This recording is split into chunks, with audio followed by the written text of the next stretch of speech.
Haftalik ob-havo ma'lumoti. Assalomu alaykum aziz tomoshabin. Siz Newsweek.uz kanaldasiz. Kanalimizda mehmon bo'lsangiz, obuna bo'ling va bir dona like tugmasini bosib qo'yishni unutmang. Bugun va yaqin kunlarda O'zbekiston hududida asta-sekin havo harorati ko'tarilishi davom etadi. Harorat 10-11 noyabrda kechasi va ertalab 0.3 daraja iliq, kunduzi 13-16 daraja iliq bo'ladi.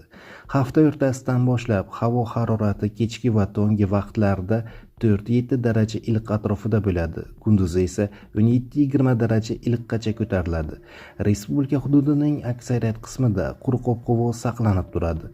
Faqat 10-11 noyabrda Toshkent viloyatining tog'li hududlarining ba'zi joylarida yog'ingarchilik bo'lishi mumkin. Poytaxtimizda yog'ingarchilik kutilmaydi. Havo harorati 10-11 noyabrda kechasi 2-4 daraja iliq, kunduzi 13-16 daraja iliq, 12-14 noyabrda kechasi 4-7 daraja iliq, kunduzi 17-20 daraja iliq bo'ladi. Shamol sharqdan 3-8 metr sekund tezlikda esadi, deyiladi markaz xabarida.